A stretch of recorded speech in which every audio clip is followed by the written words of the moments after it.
Welcome to Transformative Principal, where I help you stop putting out fires and start leading. I am your host, Jethro Jones. You can follow me on Twitter at Jethro Jones.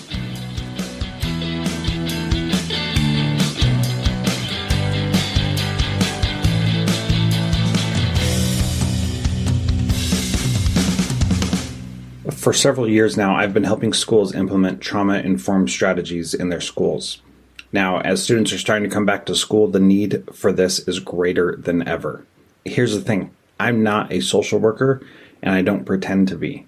So my training really focuses on practical strategies that you can implement in your school without making your teachers feel like they have to be social workers also. I help schools implement trauma-informed strategies so that fewer discipline referrals, fewer dysregulated students, and a calmer, more focused atmosphere. And the best thing is, this training aligns perfectly with ESSER funding, so you don't have to take it out of your school budget. My clients report that they have a better sense of how to help their students without adding another thing to their plate. Go to jethrojones.com/trauma to read more about it, and let's schedule a chat. That's jethrojones.com/trauma.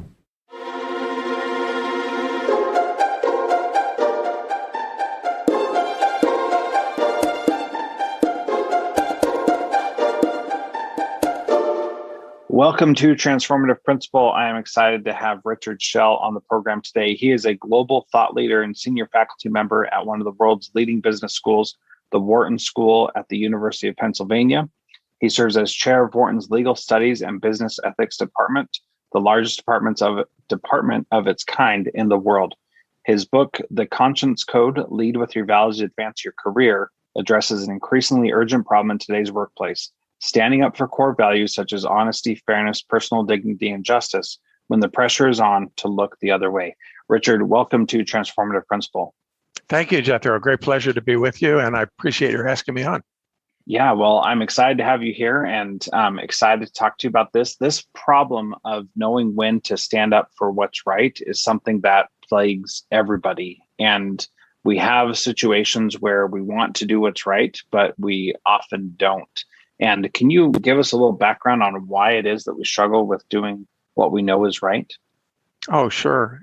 It's not because you're a bad person. That's the first thing. I think the two things that are the sort of first steps where all of your pressures to do nothing arise is in the first round when you first encounter a situation, and what I call you have a duty to observe what's happening and actually call it what it is. And all kinds of rationalizations push you away from even looking at the problem, because as soon as you look at it, that you're going to face a cascade of additional problems that will cause you inconvenience, conflict, and even, moral identity issues. And, rather than go down the road where there's these troubles, your first tendency is just look the other way, pretend it didn't happen.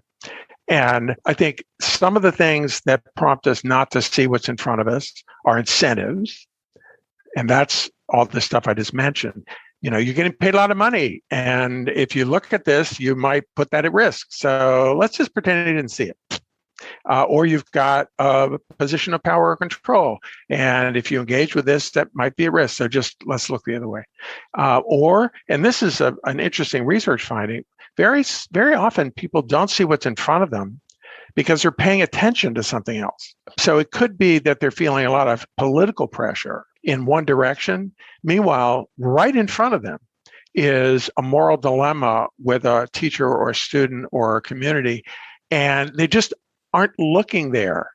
And they let it kind of get much further down the road than they should, because we call it inattention blindness. You're actually not, it's like when you're driving and you're paying attention to texting or radio instead of the people crossing the street in front of you. Happens. And it happens in conflict situations at work too. So there's that first level of, do we choose to observe it? And then if we do, so we're going to choose and okay, yep, I see what's happening.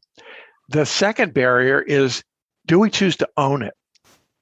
And seeing it's one thing, but deciding it's your responsibility to do something about it, that's the second and most difficult step.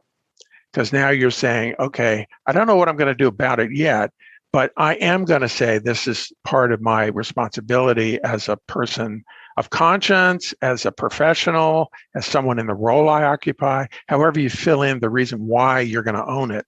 I like to think when it comes to value conflicts that the first thing you ought to ask yourself is not what would a good principal do or what would a good teacher do? What would a person of conscience do? Who is a principal? Who is a teacher? Because that weighs the value part of the decision much earlier and more appropriately, and it doesn't mix it up with lots of additional rationalizations. Well, it's not my job, it's somebody else's responsibility. So those two things, when you observe, you're willing to observe what's going on in front of you, and then you're willing to own it.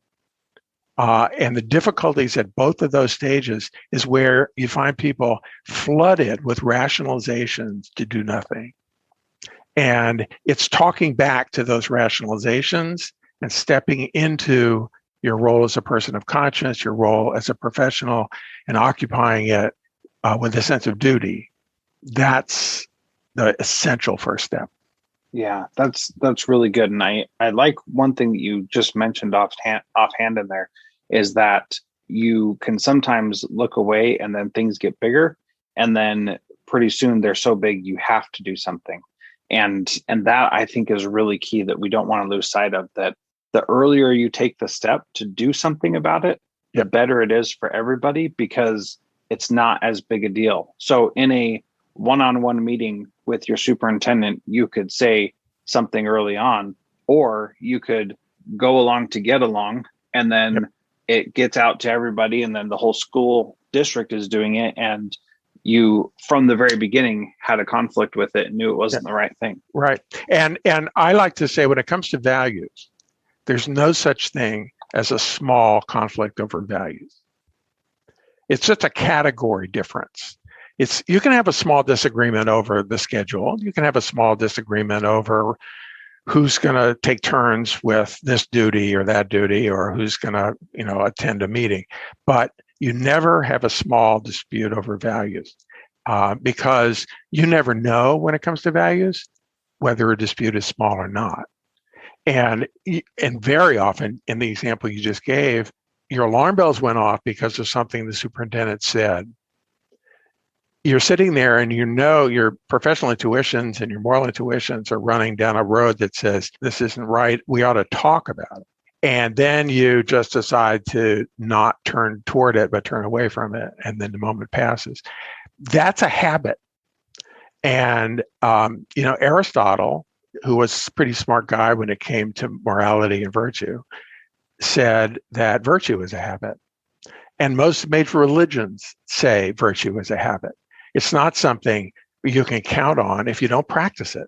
It gets harder to do the right thing if you keep doing the wrong thing. The Chinese, one of my Chinese students, MBA students, once told me that Chinese have an interesting saying from their culture, like 1,000 years ago. Don't do evil just because you think it's a little evil. And I like that. Yeah, I like that too. And so, you see something, you say something. Yeah. It's now what you say, how you say it, who you say it to. These are all interesting strategic questions, and they bear looking at. And we need organizational intelligence and emotional intelligence, and perspective taking and strategy. But committing to this is not something I'm just going to pass on. Then you are in the right frame of mind, and people begin to know that that's who you are. And so then you are the guy who steps up and speaks up, but effectively. Right.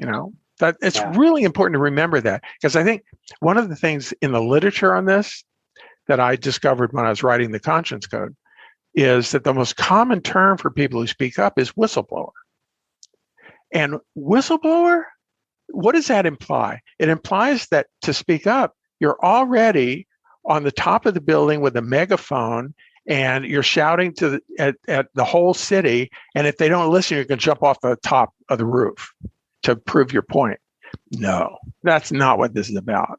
This is not about that at all. Maybe in an extreme case with great evil or great misconduct, and no one's listening, and you're stuck, like Moses with the duty, Yeah. Well, okay, but that's like 0.0001%. And the real action is in the little value conflicts, which, as a person of conscience, not a whistleblower, a person with a conscience who knows right from wrong, you made a commitment that there is no such thing as a small value conflict, and you are going to speak up and do it effectively. That's what I think is what really makes the difference in attitude. Yeah, I like that. And we could talk for a very long time about this, but I want to take a specific example that every single principal I think has dealt with in some way, shape, or form. And so this example is one that I have specifically heard, but it is not just this thing. So we're going to talk about a specific topic, but I want people to be able to extrapolate beyond that of the same types of things. So in this situation, a superintendent has said, for all of our English language learner students, we are going to have them be over here in the separate group. We're going to give them special attention, and they're basically going to spend the majority of the day learning English like we would teach a kid Spanish or any other language. And we are going to pull them off to the side. They're not going to be with all their peers. And the superintendent is also going to say, the staff belongs to the federal programs department, and you as a principal, you don't deal with anything that they do. It's all on them. Now, there are a lot of issues with that. Number one, kids benefit if they're learning a language from being where the language is being spoken and used. And so that's a benefit. Also, kids benefit from being around their peers, and a principal benefits from being able to work with the staff that is in his building and not allowed to work with them, for example. So in that situation, how would a principal have this conversation with their superintendent and be able to overcome these challenges that are facing them? And keep in mind, folks, as you're listening, that this is about how do you have a conversation with your superintendent when they're doing something that you know in your heart is not right, and you need to put a stop to it. And for whatever reason, they're still doing it, but we may not know the reason yet. All right. Enough background for you, Richard? Yeah. I mean, my sister was a principal in a school, in a middle school in San Diego. So I have a little insight into that world. And I've taught in middle school myself before I got to be a professor at Wharton. So and I live in a bureaucracy called the University of Pennsylvania, in a city that's run by city council, which is, I've testified before on civic matters. So I have a sense of what some of the complications are. So first of all, the number one dynamic here is to recognize the pressure you're under, and give it a name. I mean, this is in the book. I go where there are 5 different kinds of pressures you can feel, you can be exerted on to do the wrong thing. And peer pressure comes up. That happens a lot with kids. Happens a lot with colleagues. And the second is authority pressure, and that's what you're getting here. Just for information, the third is pressure based on incentives. People are misaligned. The incentives are pushing them to do the wrong thing, and they're just going down the path of least resistance. The third is the role you're in is defining this as a duty, which is wrong, but your role is in conflict with this. And in some ways, the case you put has the principal being given a role, but then being told, don't play it. In this particular circumstance. And the final one is systemic pressure. Now, systemic pressure is some practice that's pervasive. So if, for example, in the example you gave, the entire United States Department of Education had thrown a mandate out that this superintendent was simply implementing and didn't have much choice on themselves, then the principal would be confronting systemic pressure. And no discussion with the superintendent was probably going to go anywhere, because the superintendent, in fact, may be on the same side as the principal. But having defined all these 5 principles, which makes a nice acronym, PAIRS, PAIRS, I think you name the pressure, because with the pressure comes identifiable set of possible solutions. That peer pressure is different from authority pressure. You might do different things.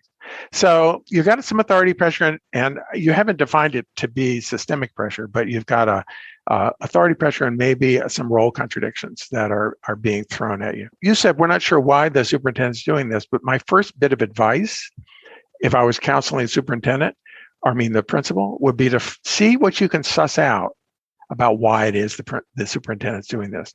Because very often the way to unlock a values conflict is to understand the pressure that your other person's under.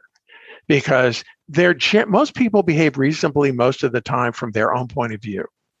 And one of the big pitfalls and sort of traps for a person trying to advance something is to say, this person is crazy, arbitrary, evil, ideological, under the sway of demonic powers, whatever it is.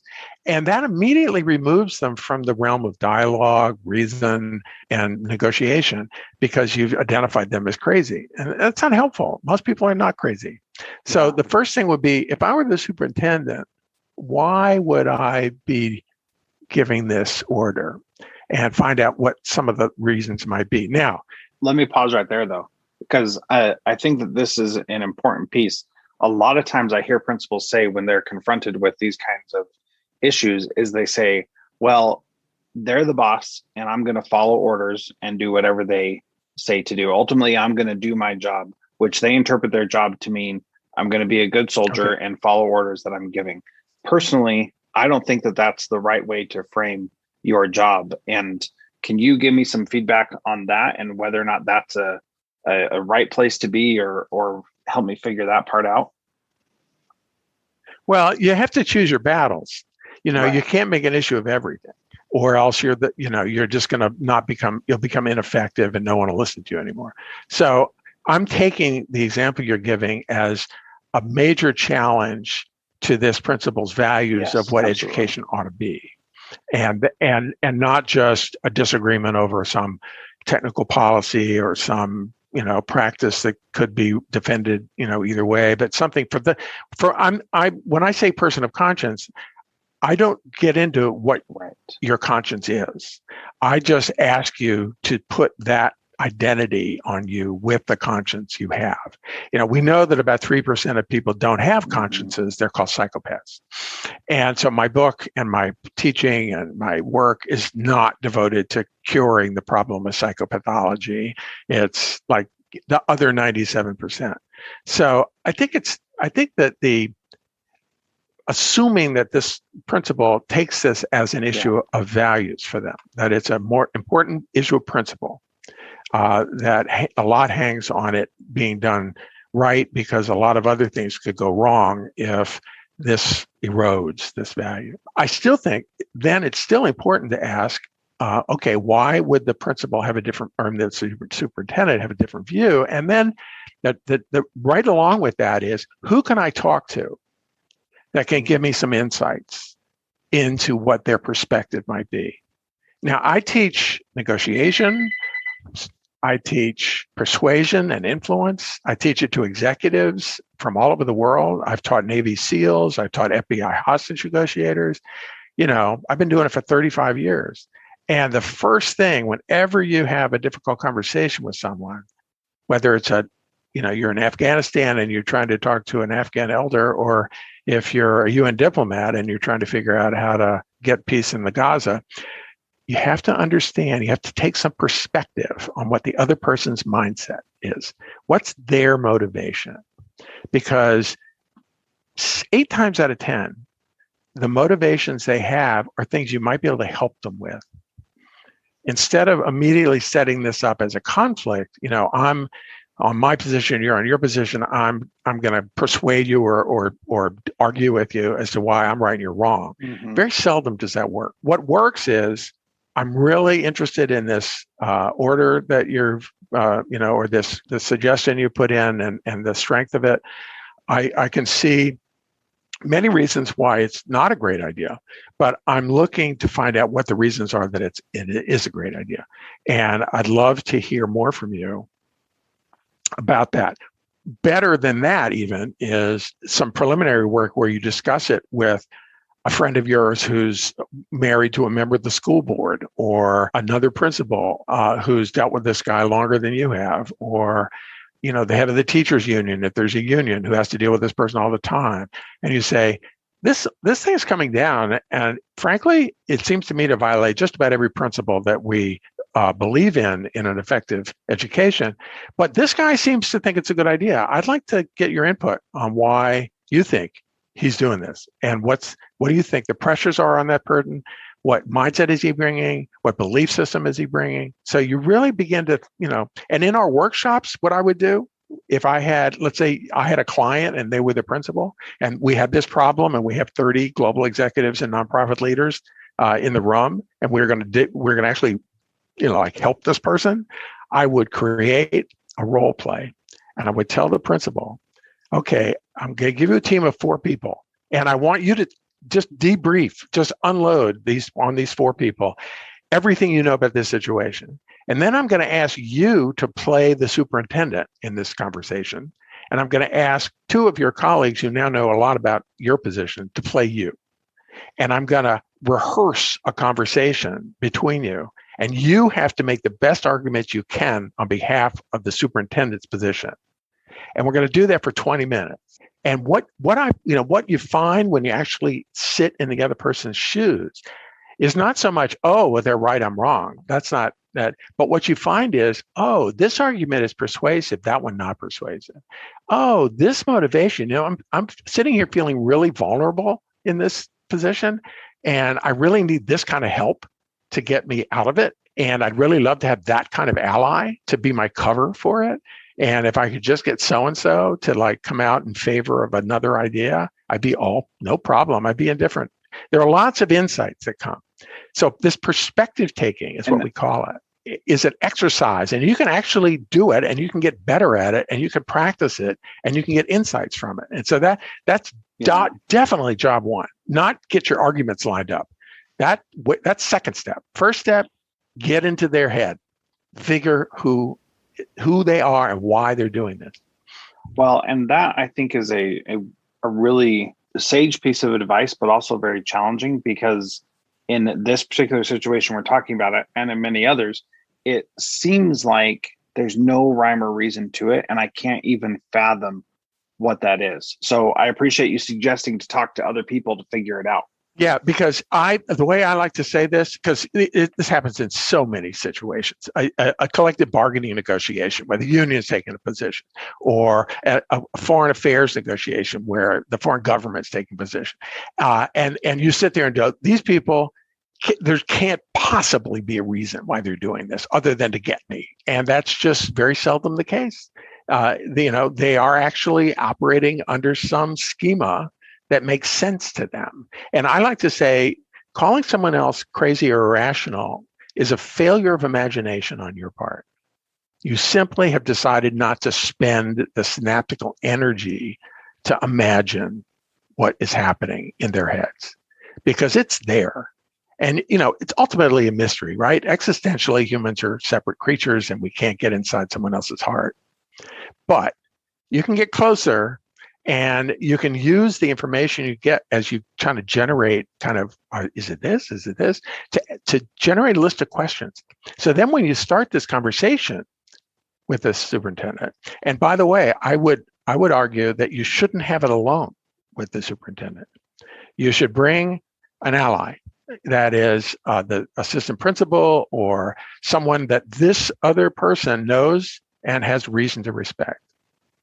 Because it puts on the person in a very difficult place to sit in front of somebody they know and respect and make a silly argument. So if you're there with an ally, and then you say to them, I've been trying to figure this out because I think we disagree on this policy, but I'm trying to figure out what's motivating you and why it is that this is coming down. And here are some of the thoughts that came up. Maybe you're getting some political pressure from the school board, or maybe there's a parent who's really powerful in the community, and they want these children to be separated from the mainstream, or maybe there's a fast track Ivy League bound set of parents, and they think these kids are dragging down their kid, and that's pressuring you. But whatever it is, maybe you could help us out, because we're just speculating. what is it that's really driving this? And get them to tell you as best they can what it is. And then as you learn, your mind can click in with framing your position and aligning it with those underlying interests that the other person has, aligning it with the insecurities they may be facing, or the challenges, and saying, that's a really tough problem. I'm glad you're the superintendent and not me, because you must get these every day, and I only have to deal with them every now and then. Let me see if I can help. What can we do to help you with this and get kind of a more balanced outcome, but solve your problem? Superintendent's not giving you. And once you get a hook on what the problem is, because these are just outcomes, right? They don't tell you what the problem is. So then when you get your hook into the problem, then you can start trying to inch a little bit closer. Now, let's just say that you've done all that and the principal isn't giving you anything. And the superintendent, sorry. And they're just saying, look, I'm the boss, do it. Then I think, your interests are strictly in conflict. And again, I'm assuming the value is important enough. Then I think you move from collaboration and help and strategy and all that. You have to move to power. And this superintendent, as powerful as they look to you, is actually powerless as they perceive it, because they face pressures and bosses and threats that have them scared every night. And so now you have to create a situation in which you and your colleagues and the allies that believe as you do become a pressure source that's more painful than the other ones that are pushing on them, that they consider most painful now. It's a principle of leadership that the great leader is someone who makes the status quo unendurable. And so, that's risky, but if you believe in it and it's the right thing to do, a lot of good outcomes have been had because people were able to rally the forces of good to combat the forces that were pushing them in the wrong direction and bring them to their senses, because you simply were able to bring the pressure there. You become a pressure. Well, I appreciate you saying that, because a lot of times as principals, we think, well, we can't go against our supervisors because we need to do what they tell us to. And we expect that from our teachers. And when the time is right, though, when the person really is wrong and there's not a good reason for them to be doing that, that's really the only choice, isn't it? Absolutely. And again, I'm assuming that the principal is going to have allies within the school. Mm-hmm. That this is not going to be something where the teachers are greatly divided and the English as a second language faculty all want this to happen. They see the costs and the silliness and the sacrifice that is to their own students of having this be implemented the way it is. So there's strength in numbers, and you rally your constituents in an effective way. You're not. I know, school systems are highly politicized already. It's likely to galvanize and throw people against the wall on all different sides if you push the wrong button. But something like this doesn't have the same identity politics feeling to it as it might if it was something along the lines of, LGBTQ or race or some other big hot button category that's going to bring everybody out and, start marching around in circles. So if you get to one of those, then I think you have, there's a distribution of problems. They go from easy to mostly in the middle, and then they go way off to the other distribution, which is, volatile, impossible, emotional, and life-threatening. Mm-hmm. And there is no tool book that I have or that I've ever found that solves those ones on the far end of the distribution every time. And that's the reason why humans keep having wars. And it's the reason why we need democracy instead of autocracy, because we've created a system in which we get to fight with each other and not kill each other. That's the ultimate goal of democracy. Yeah, I like that phrasing of it. We got to fight with each other and not kill each other. That's a good interpretation. So at the end of the day, I like to call my book, The Conscience Code, is kind of a guerrilla warfare guide to people of conscience to step up for their values. And I say guerrilla warfare because these are usually more like campaigns than they are events. And so you have to be persistent, and you have to have strategies, and you have to think that you're less powerful than the people you're up against. But, we just saw an example, and without bringing politics into it, a very relatively small group of people in remote mountains in Central Asia, persistently battled the greatest power on earth for 20 years, and they just won. Yeah. So, if you believe in what you're doing and you're up against people who are not quite as sure as to why they're doing what they're doing, and you're persistent and you're effective, you can move a mountain. Yeah, for sure. So what I really appreciate is that you're not saying you just need to roll over and take it. And that's what a lot of principals feel like they have to do, because they have to follow orders and do what they're told. And I don't remember where I heard this, but someone said that your job is only as meaningful as your willingness to lose it for the right thing, or something along those lines. Something like that. I'd put it another way. I'd say your values are only worth the price you're willing to pay for them. Oh yeah, that's much better. You should write books about this stuff. Can I tell you a little story? Yeah, please. You get time for that? Yeah. So this because you mentioned authority and the importance of it. My dad was a general in the Marine Corps, so I know all about this authority thing. But there's no more authority-based organization in domestic society than the police. And as part of the book, I did a lot of research on people who are people of conscience and who stood up. And so here's an example of what can happen and what your duties are. So this was a young rookie police officer in the New Jersey State Troopers. He just graduated from police academy, and he was first night duty on his mentor, and he were driving a police vehicle.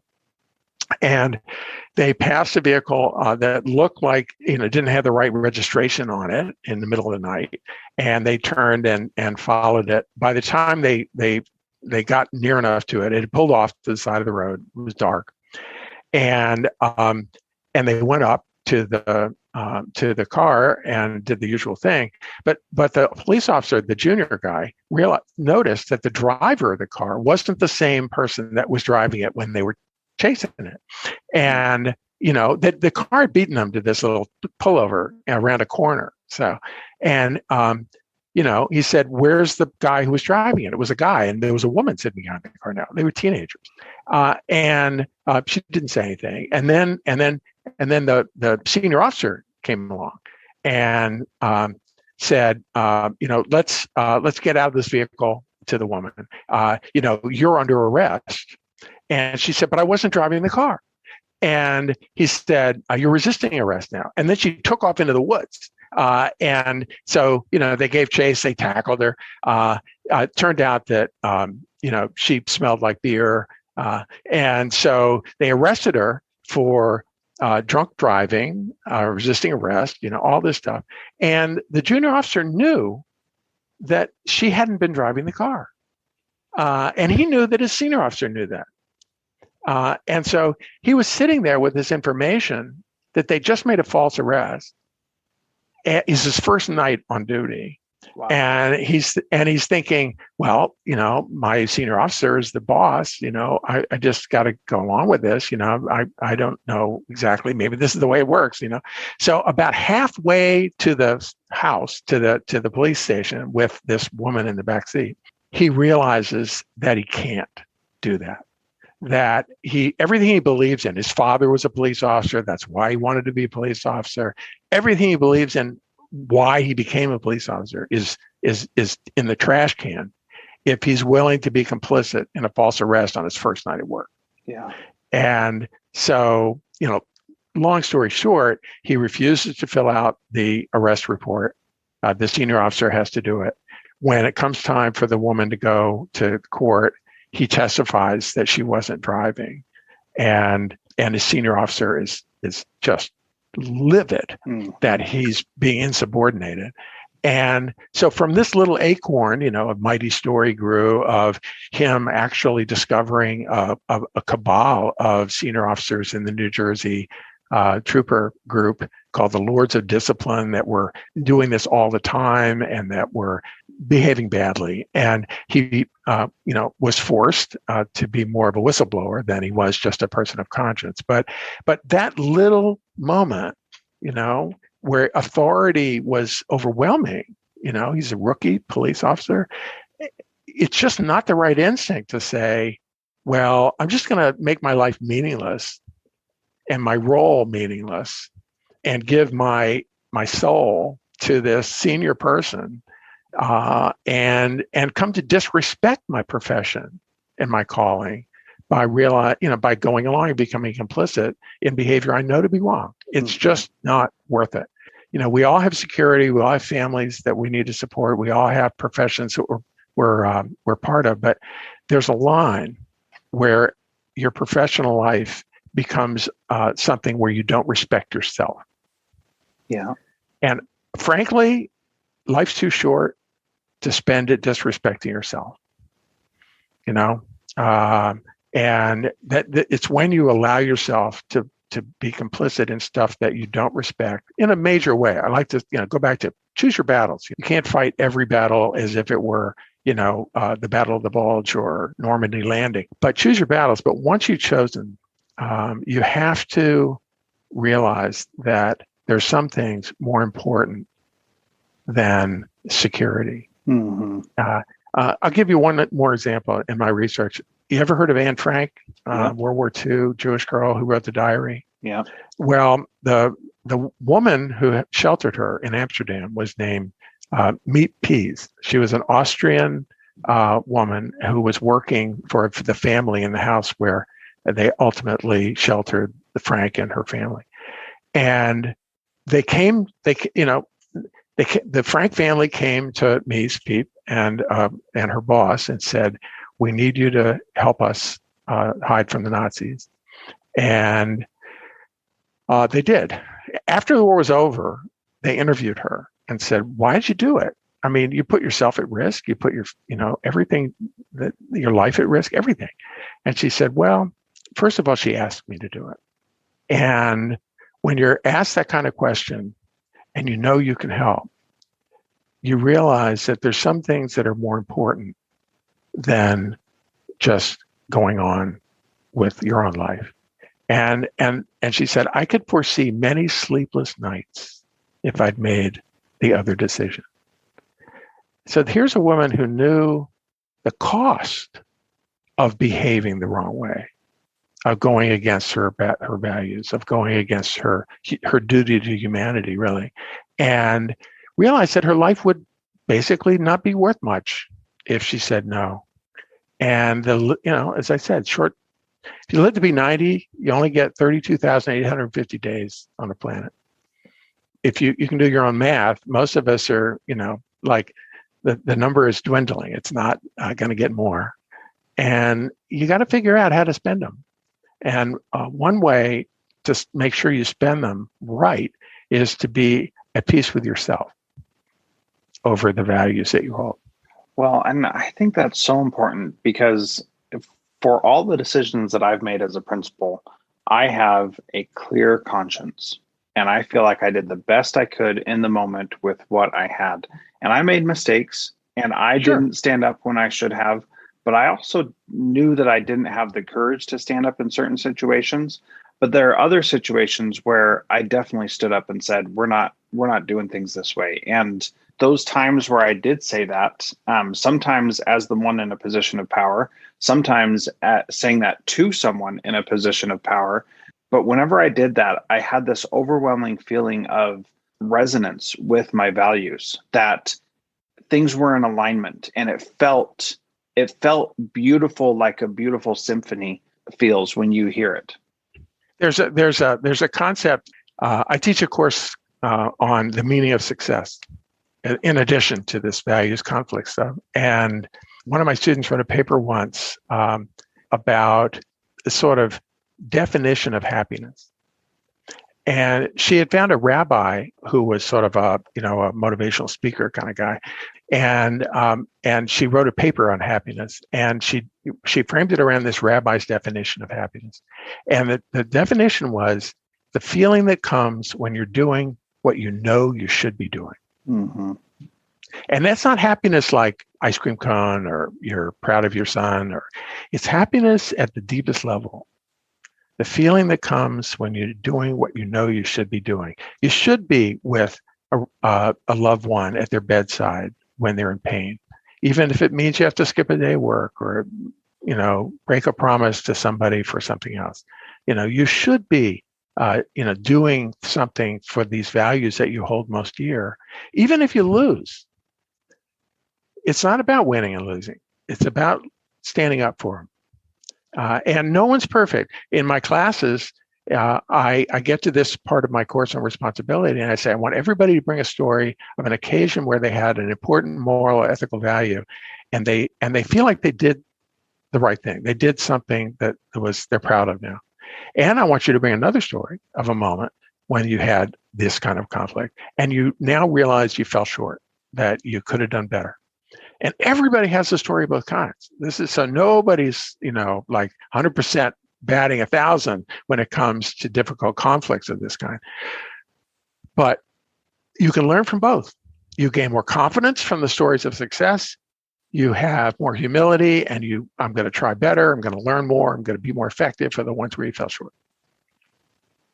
Well, that's totally true. And I think that's a good place to wrap up our conversation today. My final question, though, is what is one thing, after all we've talked about, because there's been a lot, what is one thing that a principal can do this week to be a transformative leader like you? I guess I just go back to identity. It's easy to get wrapped up in your identity as a principal. It's easy to get wrapped up in your sort of professional credentials and your sort of sense of status. And it's all effective and useful if you're using it for the right purpose. But if all you're doing is thinking of yourself as protecting this status, then I think you've missed the boat. So my one piece of advice would be to go back to the reason you're doing what you're doing and ask yourself if you're a person of conscience in that role. If you really are willing to step up and express your values in that role. If you find yourself saying, no, I've already sacrificed so much that I've lost my sense of conscience in this role, then I think you should find another job. That's powerful. That is definitely powerful. And I am thinking of the times where, as I mentioned, I have a clear conscience and feel like I did the best that I could with what I had at the time. And I feel very comfortable saying that because I don't stay awake at night thinking about those things that I could have done if I would have tried harder or been more vocal or whatever the case is. I feel like I said all the things that I needed to say, that I was able to have a clear conscience saying I did it. And I feel confident that I did the best that I possibly could, even though things didn't go my way, Yeah. And you can't, no one has, all-seeing power. So I just think, in addition to that identity thing, I would just underline, and that's why I wrote the book, do it effectively. Mm-hmm. Just standing up and shouting at somebody else that you're right and they're wrong doesn't work. No, you're not going to persuade them, and you're just going to generate emotions, and everybody's going to get angry, and nobody's going to go anywhere. And you've actually burned your credibility a bit. So it's like, be a person of conscience, but do the homework to think about the steps you need to take to be effective at being a person of conscience. And I think that's the hard part, but that's the part that gives you pride, because more often when you're effective, your side wins. Yeah, for sure. Well, thank you again, Richard. This has been awesome talking with you today. Again, the book is called The Conscience Code: Lead with Your Values, Advance Your Career. You can get that wherever you find books. And thanks again, Richard, for being part of Transformative Principal. Great, Jethro. I really appreciate the opportunity. Take care.